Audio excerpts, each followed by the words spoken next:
Nós estamos celebrando o primeiro domingo do tempo da Quaresma. A palavra de Deus nos ilumina neste caminho de conversão, neste caminho em que a Igreja nos convida a pensarmos sobre a nossa existência, a pensarmos sobre o pecado e a pensarmos sobre o amor de Deus. No Evangelho de Marcos, Jesus é conduzido para o deserto. O Espírito levou Jesus para o deserto. E no deserto, Jesus permaneceu durante 40 dias tentado por Satanás. Nós sabemos que Jesus, ele venceu as tentações.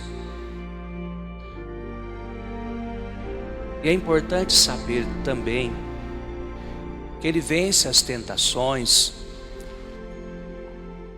dentro das condições humanas, características da nossa condição, que Jesus assumiu quando veio a este mundo. Jesus não veio a este mundo como um anjo.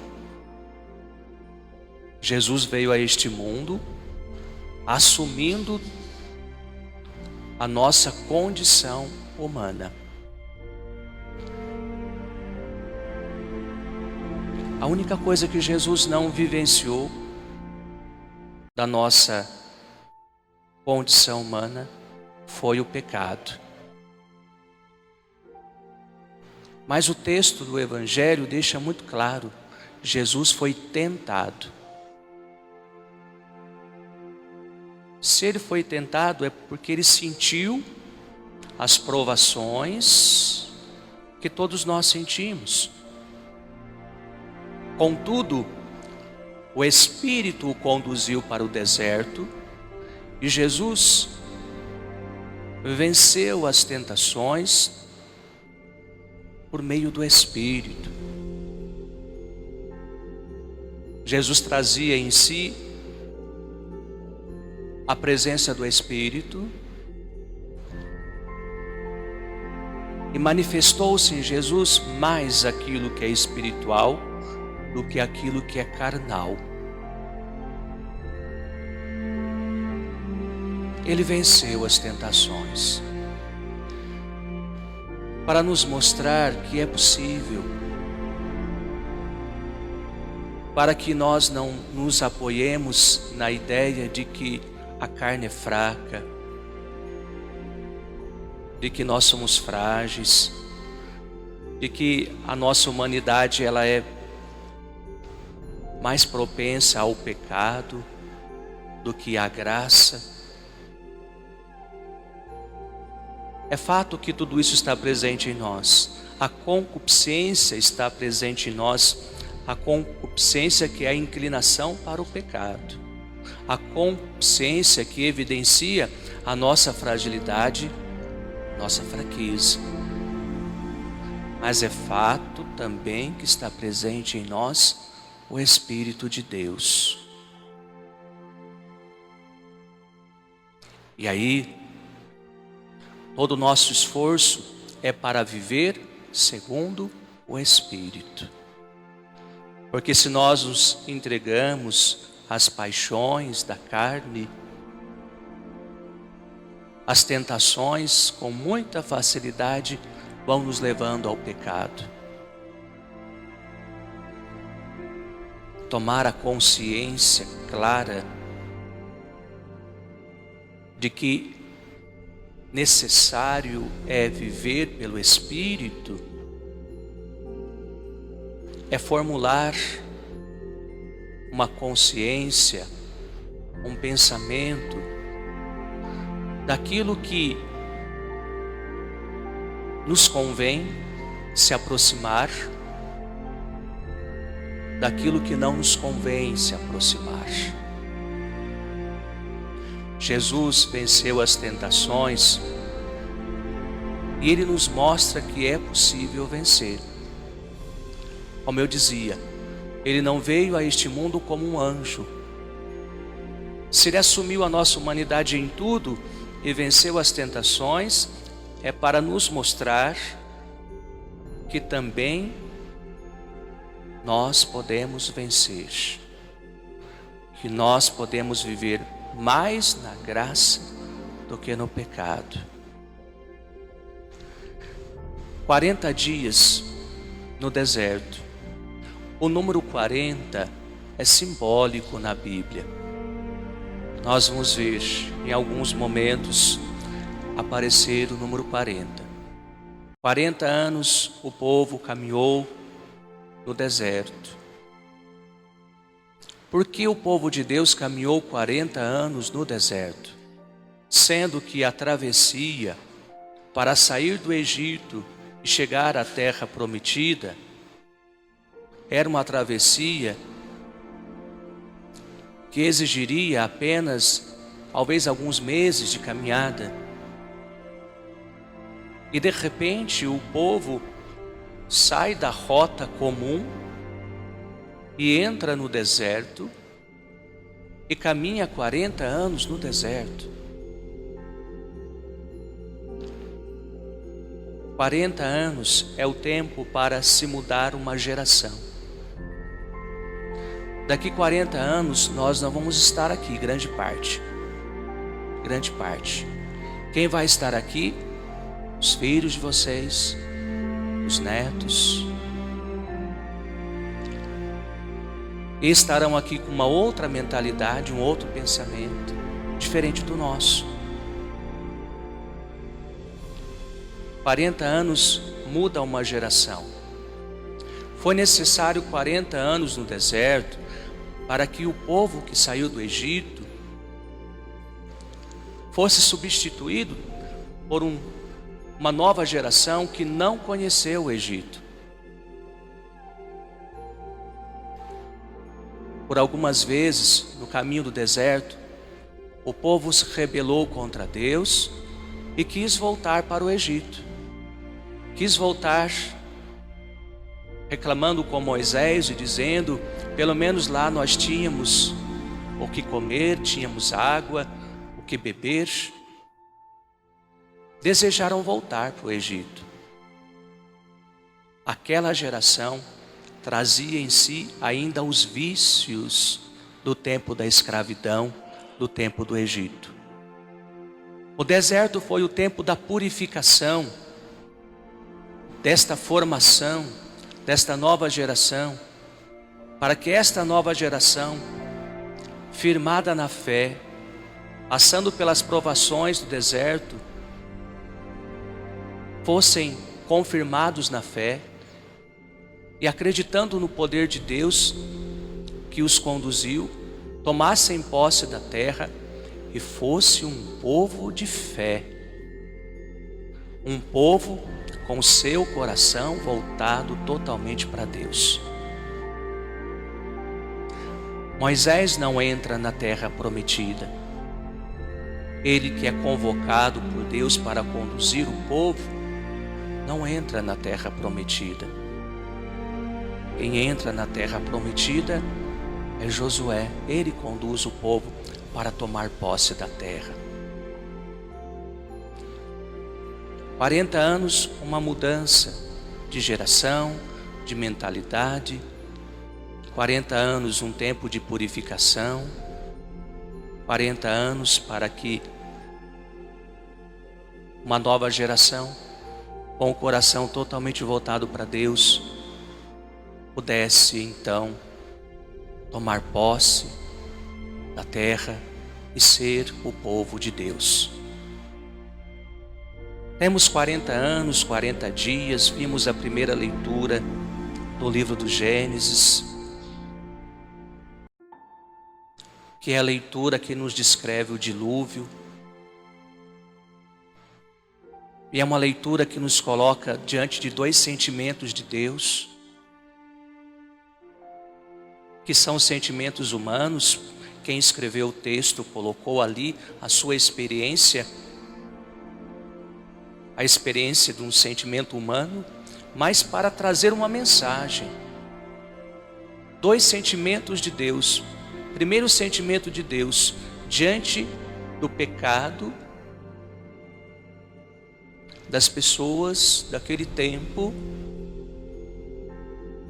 Deus se arrepende de ter criado o ser humano.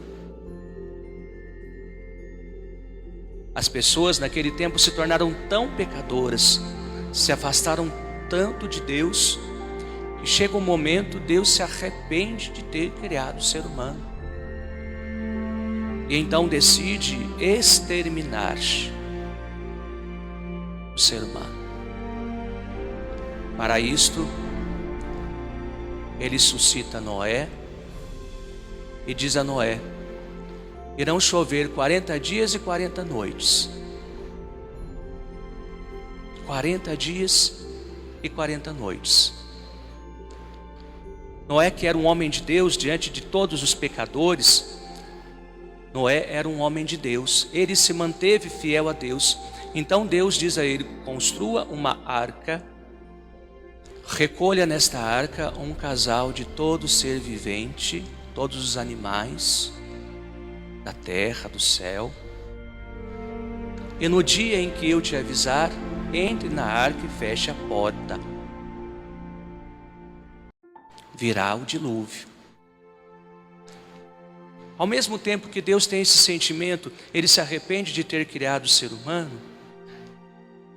Deus tem um outro sentimento. Deus quer salvar. Deus quer salvar. Aí então, ao dizer a Noé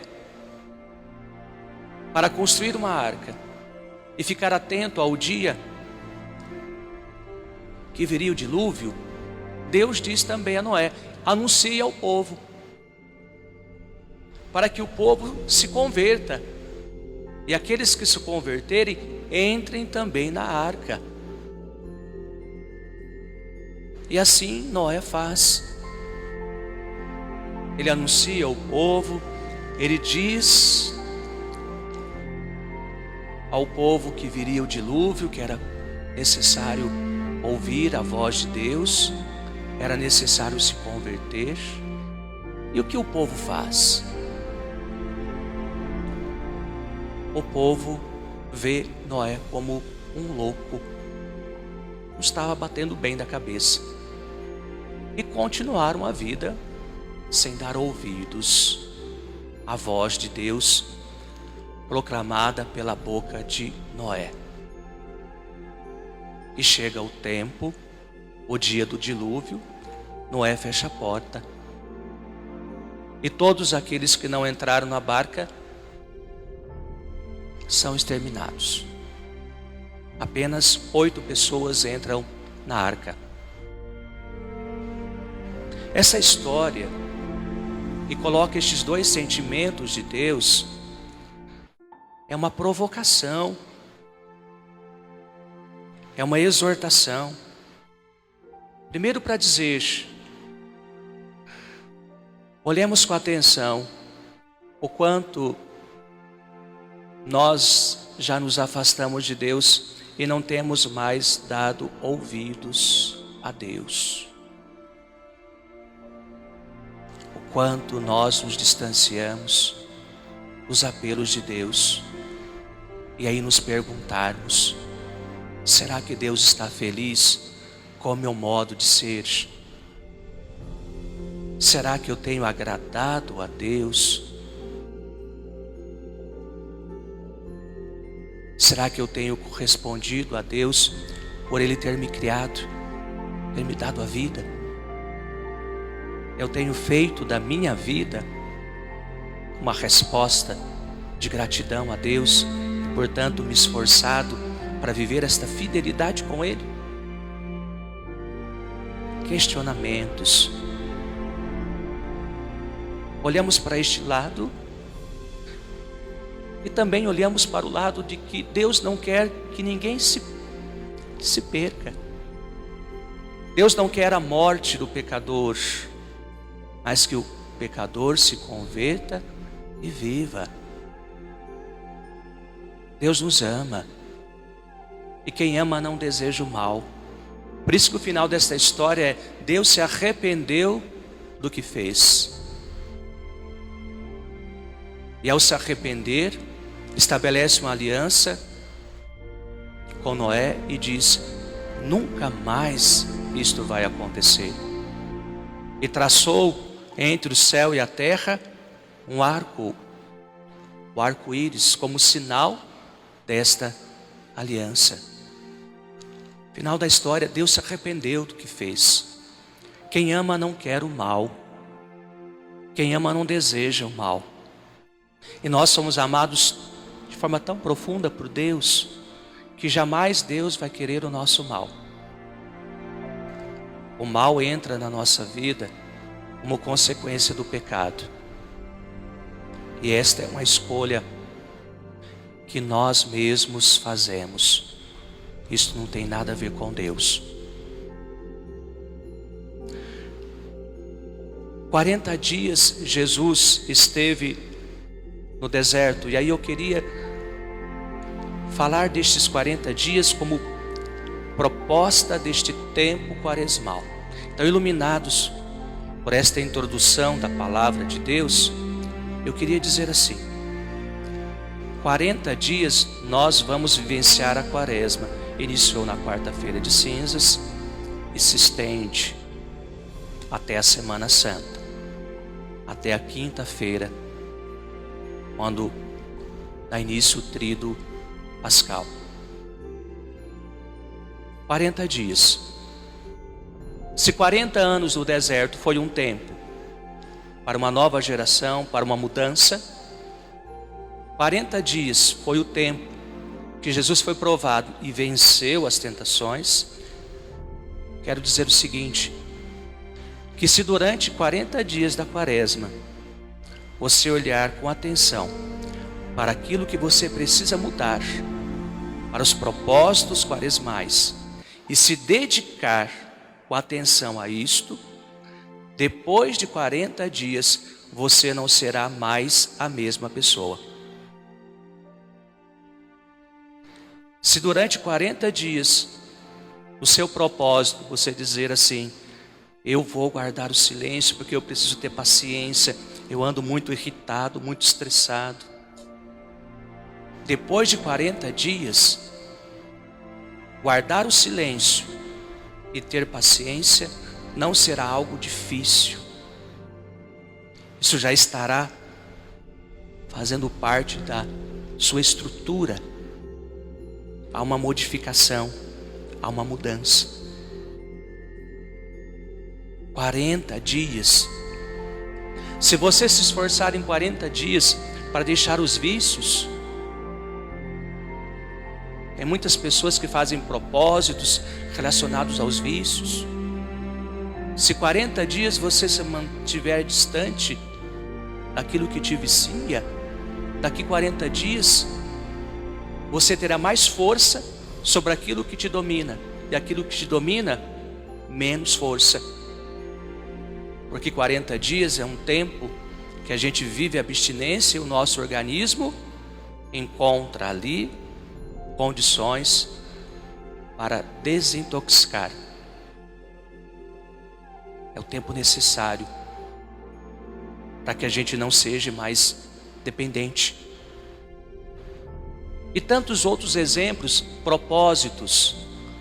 Na quarta-feira de cinzas fomos convidados a fazermos propósitos. Qual propósito que você fez? O que tem te incomodado e que nessa quaresma você disse: eu preciso mudar, eu quero mudar, eu vou mudar. Esse propósito que é seu, se você se mantiver firme nele por 40 dias, tenha certeza que você vai conseguir alcançar o seu objetivo. Se você se mantiver 40 dias longe deste pecado que te incomoda e que muitas vezes você tem dito: eu não consigo. Se você se deixar ser tomado pelo Espírito, como Jesus foi tomado pelo Espírito, conduzido pelo Espírito no tempo dos teus propósitos, tenha certeza que este pecado se afasta de você. Que esta tentação, ela não terá mais domínio sobre você. 40 dias é um tempo que traz consigo uma sabedoria.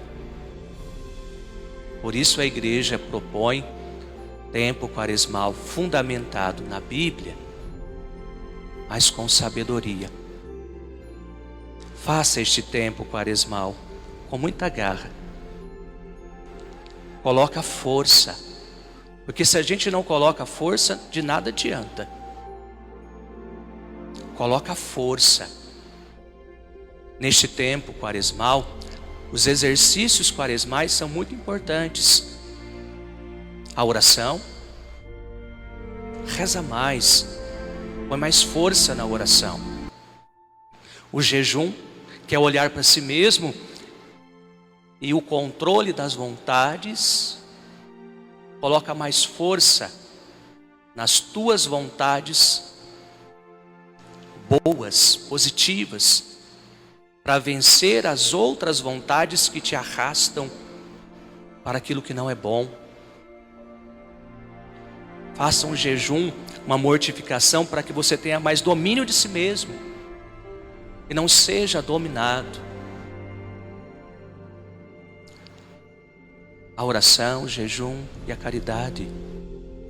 A caridade, que é estender as mãos, ajudar as pessoas, sim, mas a caridade, que é um olhar para o outro. Talvez você tenha sido muito agressivo com as pessoas, tenha dito palavras que machucam, tenha sido indiferente, tenha sido egoísta. Coloca força para ser melhor, mais dócil, mais tolerante. Coloca força. Se dedica a isto. E esses exercícios quaresmais, perseverando nos propósitos, vão te dar condições para se olhar depois e dizer: esta quaresma não foi mais um tempo que passou, mas foi um tempo de graça na minha vida. Um tempo da presença do Espírito, onde eu busquei o Espírito, e um tempo em que se manifestou o amor que Deus tem por mim e o desejo dele de me ver mais salvo. Hoje, assim, amanhã, mais salvo, e a cada dia da quaresma, mais salvos, mais santos, para podermos então celebrarmos com alegria a Páscoa, quando veremos Cristo ressuscitado na sua glória, e com Ele podemos dizer que também nós ressuscitamos. Agradecer ao Senhor e dizer: Senhor, obrigado, porque com a Tua ressurreição eu celebro também uma vida nova. Obrigado por esta vida nova. A quaresma nos propõe vivermos isto.